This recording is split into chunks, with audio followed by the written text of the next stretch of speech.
When you finally realize that you are in a hostile work environment and working with narcissistic and some toxic type of um, characters, here's what you need to do in order to start moving towards a recovery plan and to be able to um, save yourself and your life and eventually, hopefully, your career.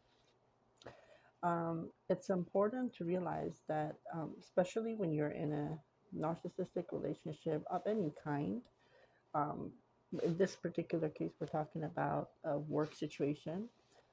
It's very, very helpful to write down at any part of the day, or especially when, let's say, you go home after work, you create a journal. You have a little journal set aside to write down the things that happened that day and all the, if there are particular, certain things somebody said, um, any type of a abusive phrase was said that was not nice. It's very important for you to create a journal and write things down as they happen day by day, okay? Because the number one thing that I suggest you do is to start documenting. Document, document very carefully. Um, and it could be typed in a computer. When it happens, you can create a little special spreadsheet in your laptop, at your work laptop, and kind of keep it hidden, obviously. But everything, something happens and somebody says anything, you just write down the time it happened, the date which happened, the name of the people involved, what happened really, and the phrases, if there were any particular phrases that were said, and try to get it as close as you can, if not exact, the same phrases that were spoken to you and they were exchanged, okay? Because when you document things and write them down, it helps your mind release these things, and you don't have to. You know that it's like your subconscious mind knows that they are there somewhere stored, and you don't have to ruminate on them over and over again um, throughout the next few days or the week or months. It's very helpful tip that I did have done it myself, and I do it every time something happens. I just write them down, so it gives me a relief that I know my stuff is stored somewhere and I'm keeping track of it, but I don't have to keep put it in the back of my mind and go over it. It's like I don't have to. It's like I don't have a hold up in my mind. Anyway, so documentation is number one. Number two is uh, try to talk to, if you're having issues with a particular person, this person could be either your boss or your manager, anybody, or your coworker. It's best to um, first go talk to them, and of course, there's a correct way of going about all this. Um, you want to go in a private room and where nobody else is there and kind of privately address the situation professionally, and just have a little talk that your intention is really to try to find out if you guys can come to a resolution, and figure this out, and if there is a misunderstanding, um, get it over with. And maybe sometimes misunderstandings happen. And so if it's a misunderstanding, get it resolved, or if there's something that they can do, or it could bring to it, you can bring it to their attention that, something that could be dealt with. So you can put it away and start fresh. That could be done. Otherwise, uh, you can try to bring it just have a little talk privately and in a professional, nice way. Not when you're angry. Make sure you keep your emotions under control. Don't talk to somebody, especially at work, when your emotions are high.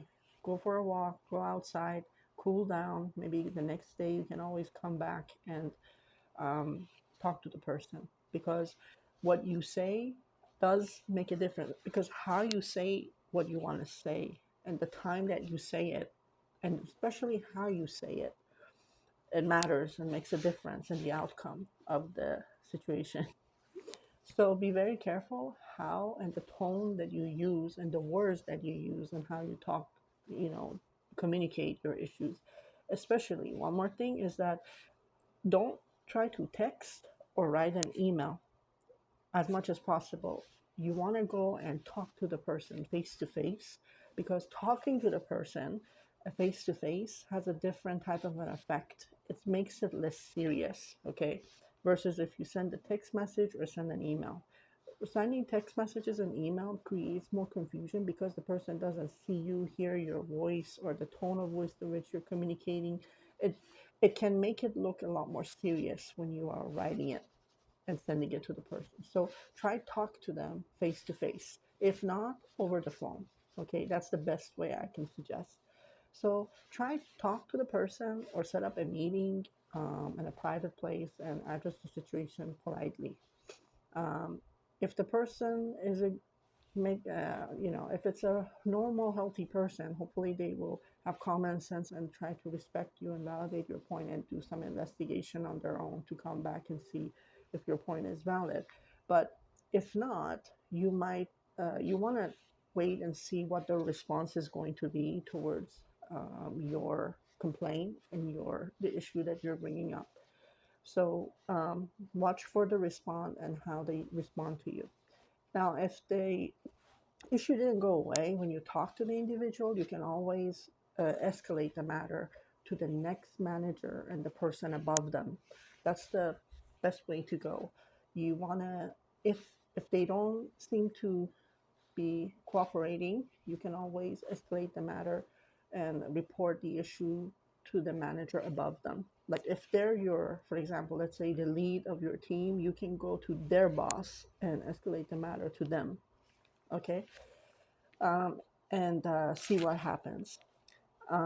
Meanwhile, you can always, I suggest contact a good employment lawyer in your state and start looking for them, and not just one, but just a few, a couple, few, and talk to them, explain your case, your situation, and see what they have to say. There are some lawyers that they have free consultations. You don't have to pay anything.